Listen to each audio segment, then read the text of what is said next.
잠언 제6장 5절 한 절 말씀입니다. 잠언 제6장 5절 한 절 말씀입니다. 우리 다 같이 한 목소리로 잠언 제6장 5절 말씀을 합독하도록 하겠습니다. 시작. 노루가 사냥꾼의 손에서 벗어나는 것 같이 새가 그물 치는 자의 손에서 벗어나는 것 같이 스스로 구원하라. 아멘. 아멘. 오늘 이 특별히 스스로 구원하라는 말씀, 물론 구원은 하나님께서 섭리 가운데 이루어 주시는 완전한 선물입니다. 그럼에도 불구하고 오늘은 스스로 구원하라라는 이 말씀을 하고 계세요. 이 말씀은 스스로 너의 구원을 붙들라라는 말씀으로 이해하시면 되겠고, 일종의 경계하시는 말씀이 오늘 담겨 있다 이렇게 이해하시고 오늘 말씀을 나누도록 하겠습니다. 스스로 구원하라는 말씀이 오늘 5절 하반절에 있는데 똑같은 말씀이 3절 하반절에도 나옵니다. 3절 하반절에도 스스로 구원하되 이렇게 나오고 있습니다. 스스로 구원하라는 말은 지키라는 말씀도 되거니와 구별하라는 거예요. 너 자신이 어떤 존재인가를 자각하고 구별하라. 그리고 내 존재감, 내 정체성이 머물 수 없는 자리에 있거든 얼른 거기서 떠나라 그러는 것이죠. 그렇다면은 너 자신의 어떤 존재인지를 알고 잊지 못할 곳이라면 얼른 떠나서 너를 하나님께서 구별하신 대로 지키고 간직하라 하는 말씀이 오늘 스스로 구원하라는 말씀 안에 다 담겨져 있습니다. 오늘 6장 1절 말씀이 내 아들아 이렇게 시작을 하는데요. 아들의 삶이 구별되어 구원의 삶을 살기를 바라는 그런 아비의 간절한 마음에 하나님의 마음을 담아서 오늘 이야기하고 있습니다.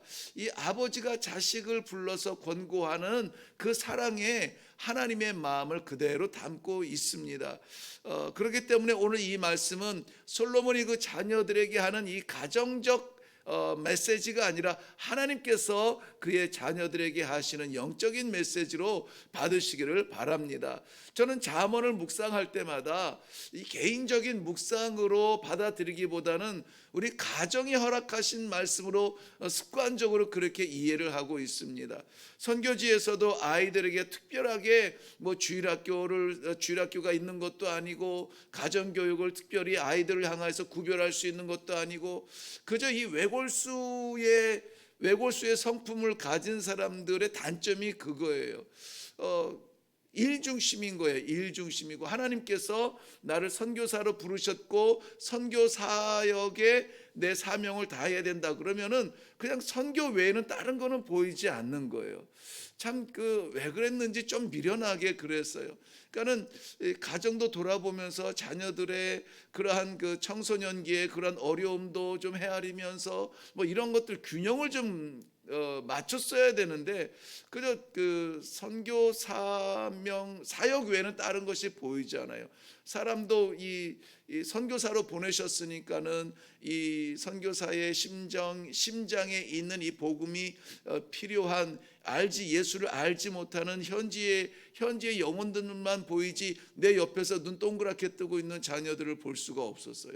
그럼에도 불구하고 하나님께서 주신 그 유일한 기회가 뭐였냐면 가정 예배였는데 저는 이 잠언을 계속해서 제가 그 잠언을 시작하면서도 말씀드린 것 같은데 1일이면은 1장을 2일이면은 2장을 이렇게 해서 계속 이 잠언을 묵상한 것이 그나마 위로가 되는 그러한 가정의 교육이었습니다. 오늘 우리들에게 허락하시는 이 말씀은 우리를 향한 말씀이 아니라 우리를 통한 우리 가정을 살리기 원하는 하나님의 마음이 담겨져 있다고 그렇게 여겨집니다.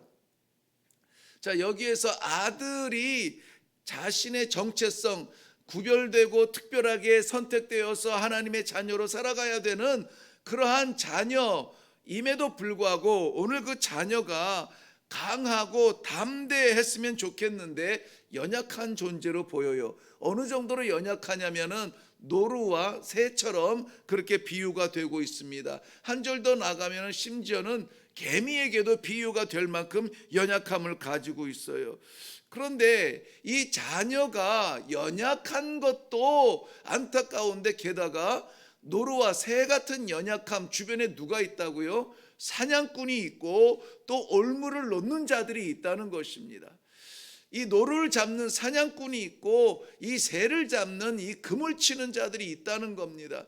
이 사냥꾼들은 우리가 지금 흔히 생각하는 취미로 하는 사냥꾼이 아니에요. 생업을 위한 사냥꾼입니다. 그러니 이 노루의 입장에서는 사냥꾼이 잔인하고 정말 빈틈없이 치밀하게 달려드는 그러한 죽음의 사자 같지만, 사냥꾼의 입장에서는 살기 위해서는 잡아야 되는 거예요. 한번 바꾸어서 생각을 해봐요. 하나님의 자녀를 이 땅 위에서 하나님의 사명을 맡기시고 생존하게 하십니다. 그럴 때 이빨 드러낸 이 사자와 같은 사냥꾼이, 사탄 악마가 이 성도들을 잡으려고 달려드는 것은 그저 남는 시간에 그저 여유롭게 취미로 우리를 잡으려고 하는 것이 아니라는 겁니다. 목숨 걸고 성도들을 잡으려고 달려드는 거예요. 이 노루를 잡는 사냥꾼처럼, 새를 잡는 금을 치는 자처럼 달려들고 있다는 것입니다. 그러니 자녀는 연약합니다. 자녀를 삼키려고 하는 그러한 사냥꾼은 잔인합니다. 그 상황을 바라보는 아버지의 심정이 담겨져 있습니다. 사냥꾼의 그 위기를 피하게 하고 그물에서 벗어나게 하기 위한 경고의 말씀을 오늘 우리는 좀 살펴보며, 이 시대에 하나님께서 우리의 품에, 우리의 가슴에 안겨주신 우리 가정을 향한 기도의 제목들이 더 분명하고 뜨거워지는 이 아침이 되기를 바랍니다. 나 사는 것이 아니라 우리가 살아야 되죠. 우리 가정이 살아야 되죠. 우리 아내와 남편과 자녀와 부모가 살아야 되죠. 그리고 나서 이 복음의 지경이 넓어질 때도 우리는 부끄럽지 않아요. 제가 교제하던 선교사님 가운데는 사역을 참 잘합니다. 이 언어도 현지인 못지않게 잘합니다. 그런데 늘 마음에 부담이 있어요. 한국에 있는 부모님이 믿지 않는다는 거예요. 그것을 위해서 우리 그래도 기도회 모임이 있을 때마다 기도의 제목이 뭡니까? 우리 부모님을 위해서 기도해 주세요. 선교지에 가서도, 아프리카에 가서도 떠날 수 없는 마음의 짐이 무엇이냐? 역시 성도에게는 믿지 않는 가정의 우리 가족들이라는 겁니다. 오늘 이 아침에 우리 더욱더 가정을 위하여서 기도할 때에, 우리도 연약하지만 아버지, 우리 영혼의 파수꾼이 되어서 내 영혼 지키시고 내 영혼 붙드시는 것처럼 우리의 가정을 오늘 붙들어 주시옵소서 기도하는 이 아침이 되기를 바랍니다. 먼저 이 경고에 몇 가지가 있는데요, 실질적인 삶의 경고들을 말합니다. 먼저 1절에서 5절까지는 담보와 보증에 대하여 경계하라 이렇게 말합니다. 담보와 보증, 우리는 너무나 잘 아시는 이 삶의 단어들입니다. 이것을 이웃의 채무를 위하여서 스스로 보증되는 것에 대한 경계입니다. 이 보증을 우리가 잡는 입장이 아니라 내 스스로가 내가 증인이 돼줄게, 내가 보증할게, 이러한 스스로 보증되는 것을 경계하고 있습니다. 뿐만이 아니라 타인의 채무를 위해서 스스로 보증되는 것 또한 이야기하고 있습니다. 우리는 스스로 담보될 능력도 없고 스스로 보증될 그러한 능력도 부족한 사람들이에요. 그런데 우리가 우리 스스로 이런 보증이 되고 담보가 되는 그런 쉽사리 입술을 열어서는 안 된다는 거예요. 왜냐하면 이 채무의 연계는, 당시의 채무의 연계는 나한테서 끝나지 않아요. 우리의 가정까지, 내가 다 갚지 못할 때는 내 아내와 내 자녀들이 노예로 끌려가는 그러한 그 히브리 민족의 전통도 있다는 것입니다. 열왕기하 14장 보면은 그 엘리사의 그 학생 가운데 빚을 갚지 못한 그러한 이유 때문에 그의 아내와 자녀들이 종으로 끌려가게 되었습니다. 어떻게 하면 좋습니까? 라고 이야기하는 것을, 한수연하는 것을 우리가 이미 잘 알고 있습니다. 그렇기 때문에 내가 해줄게 요거 조심해야 된다는 겁니다.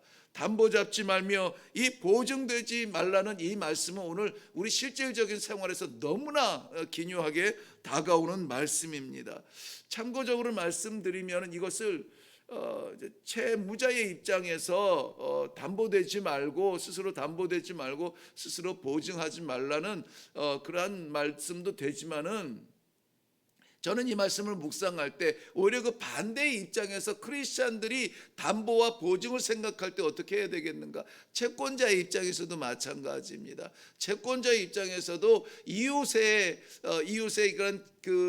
이런 담보와 보증에 관련돼서 일을 할 때 이것이 어떤 이익을 거두기 위한 수단이 돼서는 안 된다는 거예요. 그 담보를 맡기며 보증이 되어야 되는 그 이웃은 정말 생계를 위한 어쩔 수 없는 마지막 방편이라고 생각한다면, 우리가 만약에 그것을 통하여서 이익을 얻는다면 그들의 생명을 담보로 하여서 이익을 얻는 것이기 때문에 그래요. 우리가 조금 여유가 있으면 보증 없이 담보 없이 빌려줄 수는 있습니다. 그런데 그것을 인해서 이익을 얻으려고, 이자를 받으려고 그렇게 해서는 안 된다는 것이 저는 크리스찬들의 재정관리라고 그렇게 생각이 되어집니다. 오늘 우리의 물질적인 관계가 정결하게 그렇게 결정이 되어지는 하루가 되면 좋겠습니다. 두 번째는 게으름에 대한 경계입니다. 6절부터 11절까지인데, 게으른, 우리 너무나 잘 아는 말씀입니다. 게으른 자여, 개미에게 가서 그가 하는 것을 보고 지혜를 얻으라 그랬습니다. 이 게으르다는 말이 이 잠언에서만 14번 나오는 단어입니다. 이것은 교만과 비교해서 이 아주 위험한 우리 성도들의 위기를 부르는 그러한 단어입니다. 이 게으르다는 말은 말 그대로 빈둥대며 나태하다는 그러한 이야기인데요, 이 게으름을 표현하는 말이 잠언에서는 이렇게 등장합니다. 가을에 밭 갈지 않는 사람 게으른 사람이라고 해요. 일하기 싫어하며 정욕에 이끌려 파멸에 이르는 자를 게으른 사람이라고 말합니다. 선히 대답하는 일곱보다 자신을 더 지혜롭게 여기는 사람을 게으른 사람이라 이렇게 표현합니다. 게으른 사람들의 특징을 말해주고 있는데, 게으른 사람들은 하나님께서 해와 달과 별을 통하여서 말씀하여도 듣지 않는 사람들이에요. 말씀하여도 듣지 않는 사람들입니다. 깨워도 일어나지 않는 사람들이에요. 야야 일어나라, 지금 그럴 때가 아니다, 지금 기도할 때고 지금 말씀 들을 때며 찬양할 때이다. 깨워도 일어나지 않는 사람들입니다. 말씀에 반응하지 않는 사람들입니다. 이러한 사람들을 게으른 사람이라고 말해요. 이러한 사람들의 결론은 뭡니까? 빈궁이 강도처럼 어느새 찾아왔는지 강도처럼 들어온다는, 궁핍이 군사같이 이르리라고 하는 그러한 결론의 말씀이 우리에게 경고를 하고 있습니다. 사랑하는 성도 여러분, 우리의 영혼이 날마다 깨어서 날마다 눈을 반짝반짝 뜨고 귀를 열고 마음을 열고 아버지의 경고를 들을 수 있는 그러한 신앙의 파수꾼들이 다 되기를 바랍니다. 우리 가정을 위한 믿음의 파수꾼들이 되시고, 우리 교회를 위한 기도의 파수꾼들이 되시고, 아버지 말씀하실 때에 들어서 반응할 수 있는 믿음이 살아있는 성도님들 되시기를 주님의 이름으로 축원합니다. 또한 세 번째는 12절 이후에 보면은 불량하고 악함을 경계하라 이렇게 말씀하고 있습니다. 악행을 경계하라. 아니, 성도들이 악행을 할 수 있을까요? 여기에 보면은 불량하고 악한 사람이라고 했는데 뭐 다른 말이 아니고요. 이 불량하고 악한 사람을 원어로 보니까는 아담 벨리알 이시아웬 그랬습니다. 아담은 이 사람이라는 뜻이죠. 벨리는 없다는 말이고 야알은 유익이라는 거예요. 유익이 없는 그 뒤에 이시아엔 하면은 그것은 허탄하다는 것입니다. 공허하다는 말이에요. 그러니까 이 악행을 하는 사람이 누구냐면은 공허한 것, 유익이 없는 것을 쫓아다니는 그러한 사람들을 악행한다 이렇게 표현을 하고 있습니다. 이것을 성경에서는 두 군데 중요하게 쓰이고 있는데요, 시편 41편 8절 말씀 보면 이르기를, 다윗의 말입니다. 내가 악한 병이 그에게 들었으니 이제 그가 눕고 다시 일어나지 못하리라. 이 다윗을 향하여서 말을 합니다. 악한 병이 그에게 들었다. 이제는 못 일어난다. 즉 죽을 병에 걸렸다. 이 바알리알이라고 하는 말을 여기에 악한 병이라고 해석을 했어요. 죽을 병이라는 거예요. 공허함을 따라다니는 것, 마치 무언가 이룰 것 같지만 결코 이룰 수 없는 것, 그것을 따라다닌다는 것입니다. 근데 그것이 무엇이냐면은 영원하지 못한 것, 하나님께서 작정하지 아니하신 것, 나의 꿈을 이야기하는데요. 고린도후서 6장 15절은 사탄의 유혹, 사탄의 그 모습을 지칭하면서 그렇게 말했어요. 그리스도와 벨리알이 어찌 조화되며 믿는 자와 믿지 않는 자가 어찌 상관하겠느냐라고 말하고 있습니다. 오늘 아무쪼록 우리가 이 벨리알이라고 하는 허탄한 것, 잊지 않은 것, 우리를 쥐지 못하는 것, 잡지 못하는 것에 빼앗기지 않는 그러한 심령을 위해서 기도하길 바랍니다. 내 마음을 붙들고 내 영혼을 인도하시는 분 하나님밖에 없습니다. 허탄한 것 따르지 않겠습니다. 분명하고 확실한 하나님의 나라를 향하여서 나아가겠습니다. 이러한 것으로 내 마음 빼앗기지 아니하도록 하나님 온전히 내 마음을 잡아주시고 우리의 가정의 파수꾼 되고 교회의 파수꾼 되어서 기도의 사명 잘 감당하게 하여 주시옵소서. 기도할 수 있는 이 아침이 되기를 바랍니다. 이들의 결론은 아주 그냥 단순하게 이야기합니다. 살 길이 없다. 이렇게 살 길이 없다. 허탄한 것 따라가는 사람들 살 길이 없다. 허공을 쫓아서 뛰어가는 사람들 살 길이 없다. 반드시 죽는다는 말입니다. 이것을 우리가 눈으로 보고 어찌 기도하지 않을 수가 있어요? 이것을 눈으로 보고 우리가 어찌 하나님께 매달리지 않을 수가 있습니까? 오늘 하나님께서 허락하여 주신 이 귀한 경계의 말씀들 우리가 꼭 붙들고 이 아침에 기도함으로 말미암아 우리 하나님께서 다시 주신 이 기도의 자리에서 하나님께서 다시 열어주시는 기회의 자리가 될 수 있기를 주님의 이름으로 축원합니다. 우리 다 같이 기도하겠습니다. 살아계신 아버지, 은혜를 감사합니다. 오늘도 하나님께서 이 자리를 기억하는 하나님의 기도에 무릎으로 저희를 불러주셨습니다. 아버지, 스스로 구원하라. 우리가 기도해야 될 사람이며 우리가 하나님의 백성인 것을 잊지 아니하고 주님 전에 달려나오게 하셨사오니 이 시간에 기도하는 주님의 모든 백성들이 우리의 정체성을 꼭 붙들고 기도하는 자로 이 시대를 살아갈 수 있는 아버지 주의 자녀들 다 되게 하여 주시옵소서. 우리가 없어서 기도합니다. 우리가 연약해서 기도합니다. 우리가 할 수 없어서 기도합니다. 아버지, 우리를 둘러싸고 있는 이 사냥꾼들과 그물들을 바라보며 두려움으로 기도합니다. 아버지, 지켜 주시옵소서. 우리의 영혼을 지키시며 우리의 가정을 지키시며 우리의 가정의 영혼들을 지키시며 아버지 하나님이여, 정말 이 마지막 시대에 살아갈 때 하나님을 기쁘시게 하는 가정이 될지언정 하나님 마음에 못이 되는 가정들이 되지 아니하도록 축복하여 주시옵소서. 우리 하나님께서 경계하시는 이 모든 말씀을 우리 기도 가운데 경계함으로 말미암아 마음을 지키고 우리 영혼을 지키며 내려가는 이 아침의 기도의 자리가 되게 하여 주시옵소서. 감사드렸고 예수님의 이름으로 기도하옵나이다. 아멘. 우리 계속해서 각자의 기도의 제목으로 내려가시기를